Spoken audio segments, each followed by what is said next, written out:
मैं डॉक्टर ब्रजबाला उइके, सहायक प्राध्यापक हिंदी, शासकीय कमला देवी राठी महिला महाविद्यालय राजनांदगांव। आइए बच्चों, आज हम भक्तिकालीन काव्य की विशेषताओं पर प्रकाश डालते हैं।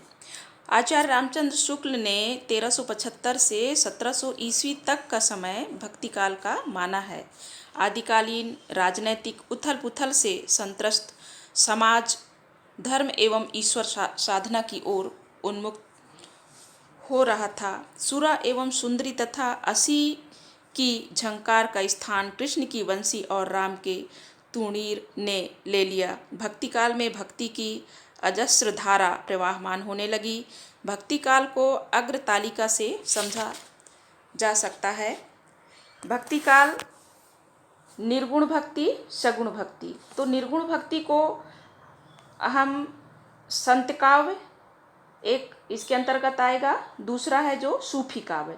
और संत काव्य के अंतर्गत इसमें भी दो आएंगे, ज्ञान मार्गी काव्य धारा, और सूफी काव्य के अंतर्गत है प्रेम मार्गी काव्य धारा। तो जैसे ज्ञान मार्गी काव्य धारा के अंतर्गत हम कबीरदास जी को पढ़ते हैं, और सूफी काव्य प्रेम मार्गी काव्य धारा के अंतर्गत जायसी को हम पढ़ते हैं। ठीक इसी तरह सगुण भक्ति को भी हम राम भक्ति परक काव्य और कृष्ण भक्ति परक काव्य। राम भक्ति परक काव्य गोस्वामी तुलसीदास जी द्वारा रचित है और कृष्ण भक्ति काव्य सूरदास जी द्वारा रचित है। ज्ञान मार्गी, प्रेम मार्गी, राम भक्ति एवं कृष्ण भक्ति धारा की अपनी अपनी विशेषताएं हैं।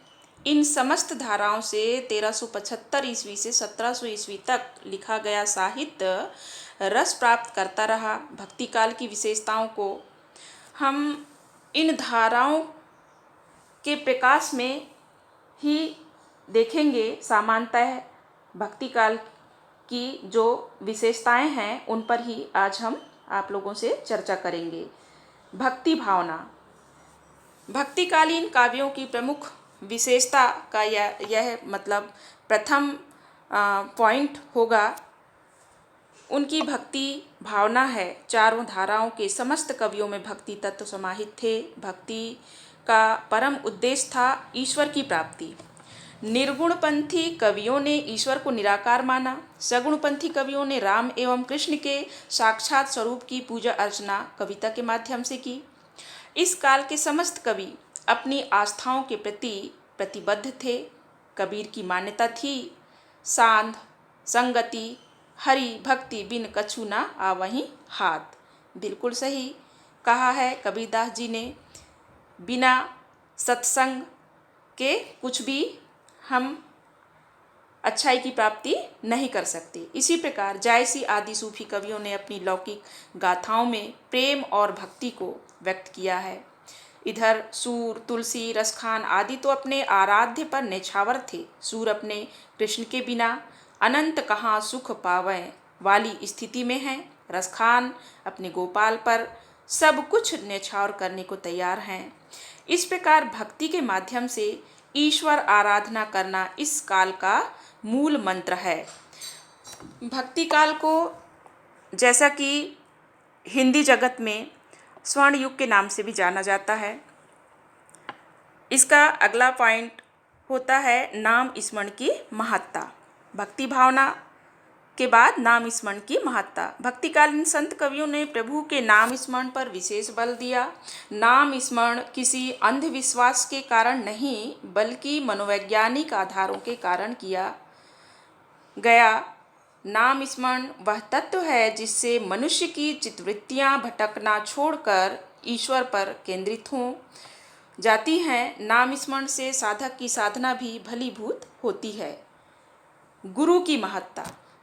अब यहाँ गुरु की महत्ता निर्गुण पंथी ज्ञान मार्गी एवं प्रेम मार्गी दोनों कवियों ने अपने काव्य में गुरु की महत्ता प्रतिस्थापित की है।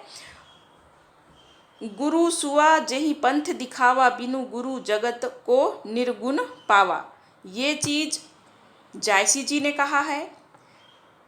जायसी को बिना गुरु के संसार गुणहीन दिखाई पड़ता है। कबीरदास ने तो अपनी अनेक साखियों में गुरु की महत्ता प्रदान की है।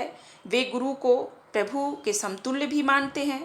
कबीर की मान्यता थी कि गुरु ही साधक को मोह माया से मुक्त कर ईश्वर के पथ पर अग्रसर करता है, वह साधक के बंधनों को काटता है। कबीर की मान्यता थी कि ईश्वर रूठ जाए तो मनुष्य को और ठिकाने मिल जाएंगे, किंतु गुरु के रूठने पर कोई ठिकाना नहीं मिलेगा। हरि रूठे तो ठौर है, गुरु रूठे नहीं ठौर। फिर अगला पॉइंट है इसी के अंतर्गत अहंकार का परित्याग। भक्तिकालीन सभी कवियों ने अपने काव्य के माध्यम से मनुष्य को अहंकार के त्याग का उपदेश दिया है। अहंकार ही मनुष्य को भक्ति मार्ग से दूर ले जाता है। भक्ति की राह पर सिर्फ तू के लिए जगह है, मैं के लिए वहाँ कोई स्थान नहीं है। मैं यानी अहम का भाव, अहंकार का भाव होता है। जब मैं था तब हरि नाही, अब हरि है मैं नाही। सब अंधियारा मिट गया, जब दीपक देखा माही। प्रमुख कृष्ण कवि सूरदास भी स्वयं को पतितन को टीकौ कहते हुए अहंकार विसर्जन पर बल देते हैं। तुलसीदास भी भक्ति के आवेग में स्वयं को दीन मलिन अधि अघाई कहते हैं। सभी कवियों की मान्यता है कि बिना अहंकार को छोड़े ईश्वर प्राप्त नहीं हो सकता। संसार की निसारता।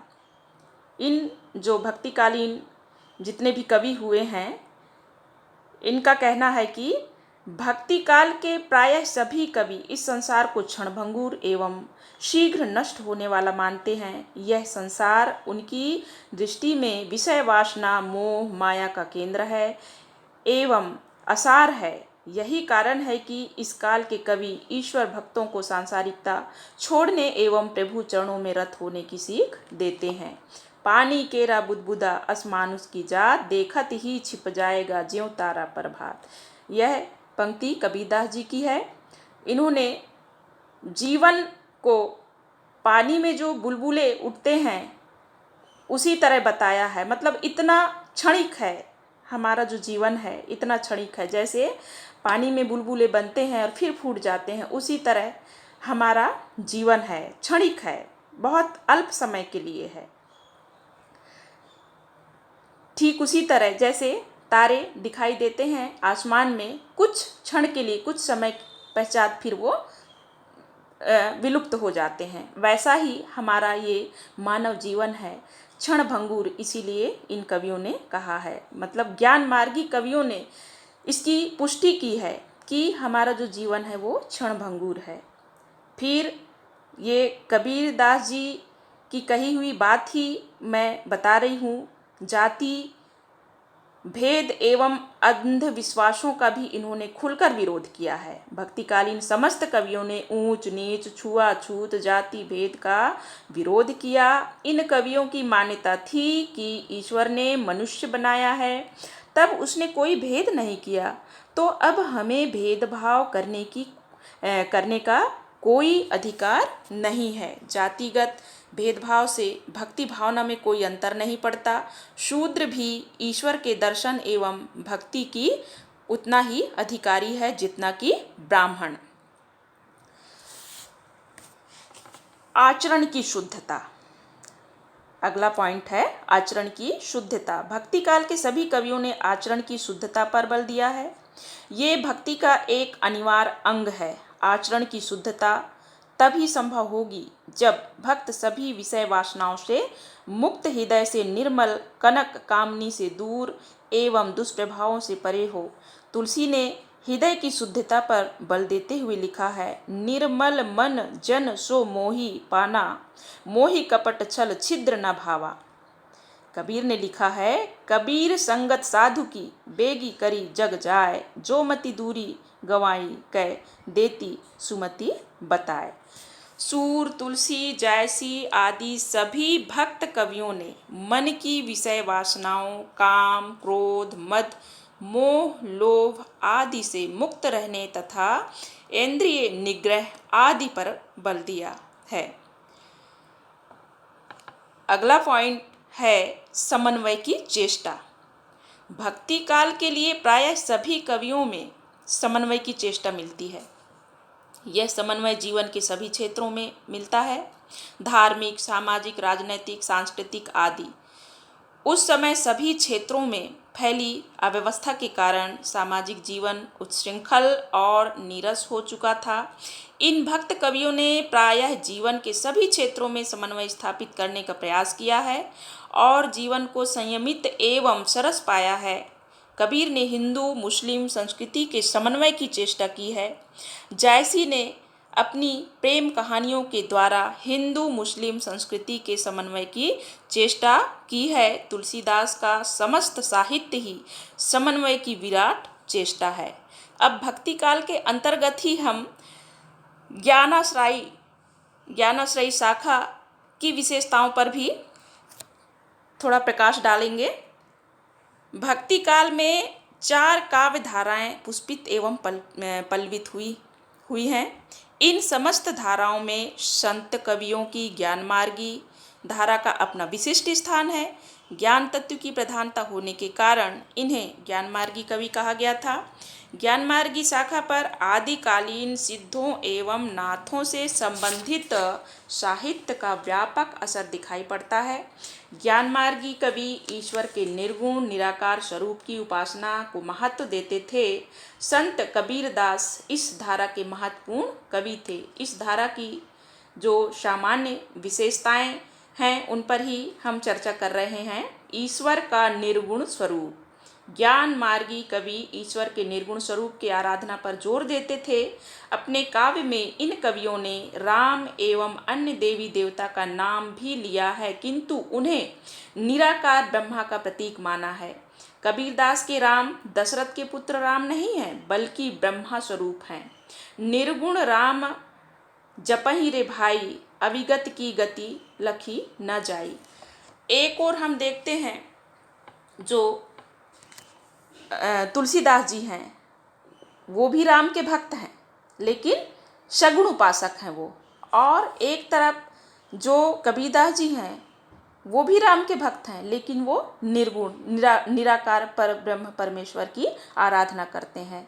मतलब उनका कबीरदास जी का कथन है कि ईश्वर सर्वव्यापी हैं, कण कण में उनका वास है, हर जगह हम उनको देख सकते हैं, महसूस कर सकते हैं। तो ये जो निर्गुण ब्रह्म के उपासक हैं, निर्गुण धारा के कवि हैं, इनका ये कहना है।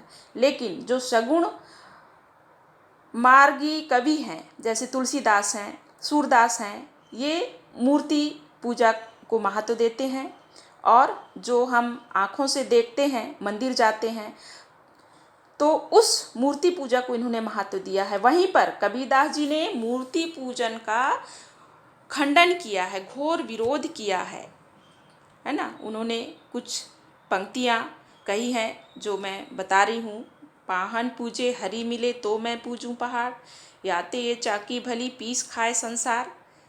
अगर पत्थर की पूजा करने से ईश्वर की प्राप्ति हो जाती है, तो इससे अच्छा तो जिस पहले होता था, मतलब उसको चकिया बोलते हैं, मतलब बोलते थे पहले, वो जिसमें गेहूं को पीसते हैं, आटा निकलता है उससे, तो उससे अच्छा तो श्रेष्ठ तो वो है। मतलब कबीरदास जी ने कहा है पीस खाए संसार, पाहन पूजे हरि मिले तो मैं पूजूं पहाड़। तब तो मैं पहाड़ों को ही पूजने को तैयार हूँ। इससे अच्छा तो वह चाकी, वह चकिया मतलब श्रेष्ठ है, भला है, जिससे अपन गेहूं को पीसते हैं और आटा निकालते हैं। तो इस तरह के इन्होंने ऐसे अनेक उदाहरण दिए हैं और इन्होंने मूर्ति पूजा का खंडन किया है, विरोध किया है। निर्गुण राम जपहि रे भाई, अविगत की गति लखी न जाई। तो इस तरह ये जो निर्गुण पंथ के कवि हैं, इन्होंने ऐसा कहा है। कबीरदास जी प्रमुख हैं इनमें। फिर है इनका एकेश्वरवाद। ज्ञानमार्गी कवियों की मान्यता थी कि ईश्वर एक हैं एवं विविध धर्म उस एक ईश्वर तक पहुँचने के विविध साधन हैं। हिंदुओं के बहुदेववादी धारणा का इन कवियों ने पूर्ण शक्ति के साथ विरोध किया। बहुदेववाद की धारणा पर इन कवियों का कोई विश्वास था ही नहीं। ज्ञानमार्गी कवियों की दृष्टि में सृष्टि का नियंता ब्रह्मा है, मनुष्य उस विराट ब्रह्मा का अंश मात्र है। मनुष्य की अंतरात्मा में भी वह ब्रह्मा निवास कर सकता है, बशर्ते कि मनुष्य आचरण की शुद्धता रखे। ब्रह्मा अजन्मा सर्वव्यापक है। साधनाओं से हम अंतरात्मा में निवास कर रहे ब्रह्मा को जगा सकते हैं, ऐसा निर्गुण पंथ के कवियों का कहना है। उसके बाद है गुरु की महत्ता। ज्ञान मार्गी कवियों ने गुरु को परम स्थान प्रदान किया है। ये कवि मानते थे कि गुरु ही साधक या भक्त को मोह माया से वियुक्त कर ईश्वर के मार्ग की ओर अग्रसर करता है। वह साधक के बंधनों को काटता है, अतः उसका स्थान तो ईश्वर से भी अधिक है, क्योंकि गुरु ही हमें ईश्वर तक पहुँचने का मार्ग दिखाता है, हमारा मार्गदर्शन करता है, ज्ञान रूपी प्रकाश हमें प्रदान करते हैं, वो हैं गुरु। ज्ञान और प्रेम। ज्ञान मार्गी कवियों में ज्ञान तत्व एवं प्रेम तत्व प्रमुख रूप से विद्यमान है। कबीरदास जी ने कहा भी है गुरु की महत्ता पर कि गुरु गोविंद दो खड़े काके लागू पाए।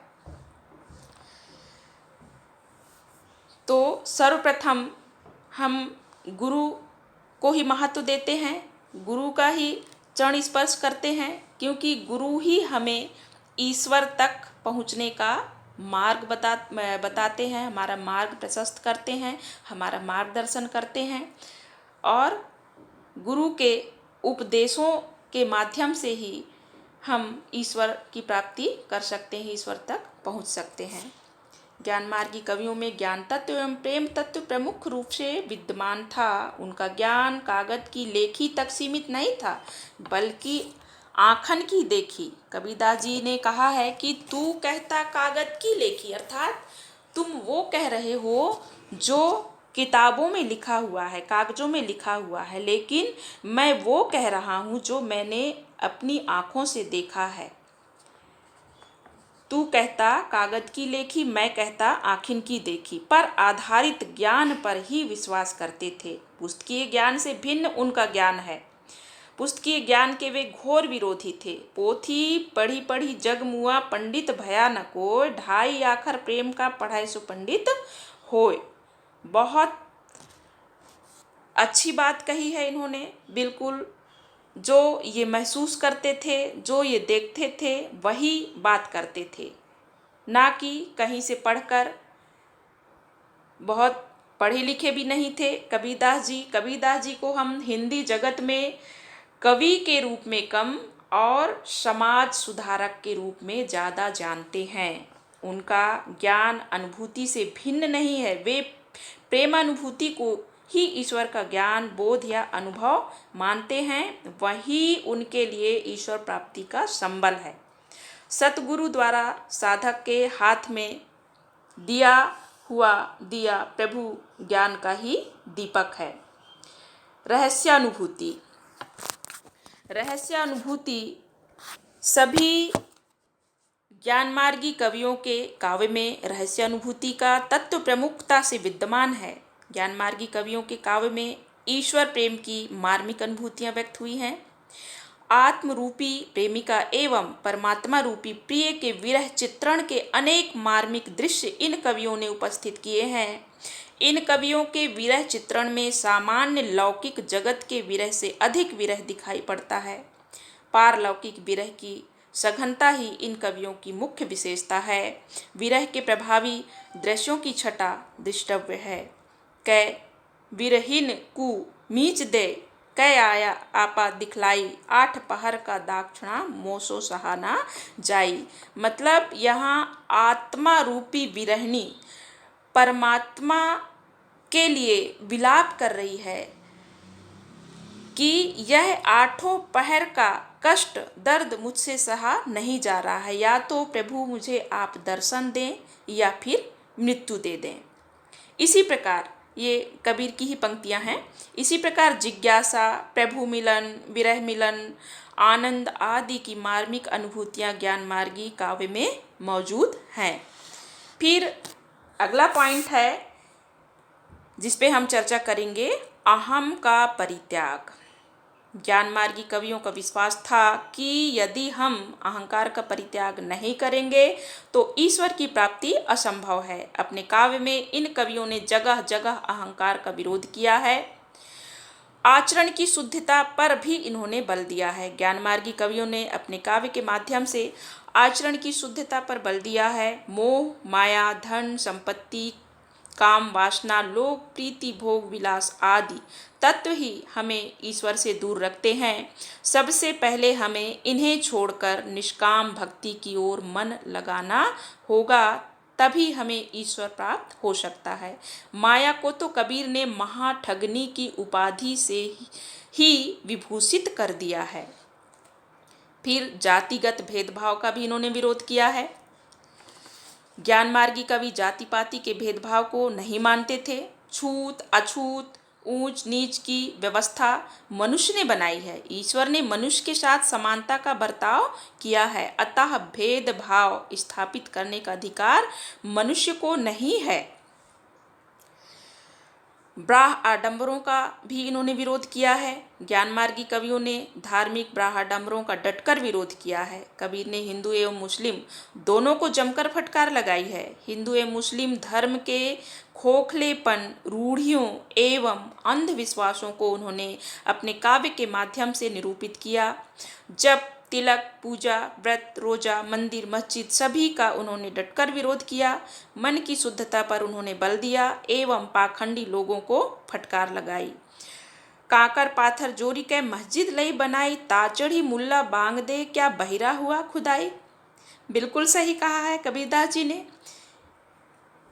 हम ईश्वर की आराधना करते हैं तो लाउड स्पीकर में, मतलब जब मुस्लिम लोगों का अपना अलग धर्म है, जैसे हिंदू लोग अपना मंदिर जाते हैं, घंटी बजाते हैं, वहाँ पूजा अर्चना करते हैं, तो इनका अपना अलग है। मस्जिद में ये जाते हैं, वहाँ पर जो भी ये लोग अपना पूजा अर्चना करते हैं लाउड स्पीकर के माध्यम से, तो उसी को यहाँ कटाक्ष करके कबीरदास जी ने लिखा है, कहा है कि काकर पाथर जोरी के मस्जिद लई बनाई, ताचढ़ी मुल्ला बांग दे क्या बहिरा हुआ खुदाई। अर्थात क्या तुम्हारे ईश्वर, तुम्हारे खुदा बहरे हैं जो तुम लोगों को लाउड स्पीकर लगाकर इतना ज़ोर ज़ोर से चिल्लाना पड़ता है। ठीक उसी तरह इन्होंने हिंदुओं को भी फटकार लगाई है कि वही इससे पहले हम चर्चा कर रहे थे, पाहन पूजे हरि मिले तो मैं पूजूं पहाड़, ताते यह चाकी भली पीस पीस खाए संसार। कबीरदास जी को किसी की परवाह नहीं होती थी कि कौन मेरे बारे में क्या कहेगा। इसीलिए कबीरदास जी मस्त मौला फक्कड़ थे। इनकी भाषा भी सधुक्कड़ी भाषा थी। इनको किसी की परवाह ही नहीं थी कि कौन मेरे बारे में क्या कहेगा। इसलिए हिंदी जगत में कबीरदास जी को कवि के नाम से कम समाज सुधारक के नाम से ज़्यादा जाना जाता है। फिर है संसार की नश्वरता। ज्ञानमार्गी कवियों ने मनुष्य को सत्कर्म के लिए प्रेरित किया, संसार को झूठा, नश्वर, क्षणभंगुर निरूपित किया। संसार की असारता एवं क्षणभंगुरता की ओर मनुष्य का ध्यान आकृष्ट कर उन्होंने मनुष्य को ईश्वर प्राप्ति की ओर उन्मुक्त किया। सभी ज्ञानमार्गी कवि प्रायः अशिक्षित थे, इसीलिए उनकी भाषा में अवधी, ब्रज, खड़ी बोली, अरबी, फारसी, राजस्थानी, पंजाबी आदि के शब्दों का सम्मिश्रण पाया जाता है। पंचमेल खिचड़ी कबीरदास जी की भाषा के लिए कहा गया है। पंचमेल खिचड़ी, वो पढ़े लिखे तो थे नहीं। कबीर की भाषा को हजारी प्रसाद द्विवेदी ने सधुक्कड़ी भाषा भी कहा है और पंचमेल खिचड़ी की भी संज्ञा दी गई है। कबीर की भाषा को इसके अलावा कई लोगों ने भी ऐसा ही कुछ कहा है। लोक भाषा में काव्य रचना कर जन जन तक अपनी बात पहुंचाने का मुख्य उद्देश्य इन कवियों का था। इन कवियों की भाषा सरल, सहज, आडंबरहीन तथा अनुभूतिपूर्ण है। कलात्मकता का भले ही इन कवियों में अभाव रहा हो, किंतु गुणवत्ता का अभाव कदापि नहीं था। इन कवियों ने प्रायः गेय मुक्तक शैली को अपनाया, दोहा, साखी, शबद, रमैनी, चौपाई इनके प्रिय छंद थे। इस प्रकार संत काव्य शिल्प की दृष्टि से चाहे श्रेष्ठ ना हो, भाव संपदा की दृष्टि से इसकी श्रेष्ठता से इनकार नहीं किया जा सकता है। तो हम अपने अगले व्याख्यान में बच्चों हम आपसे राम भक्ति शाखा के संदर्भ में चर्चा करेंगे। अभी हमने आपको जो ज्ञान मार्गी शाखा के बारे में बताया, ज्ञानाश्रयी शाखा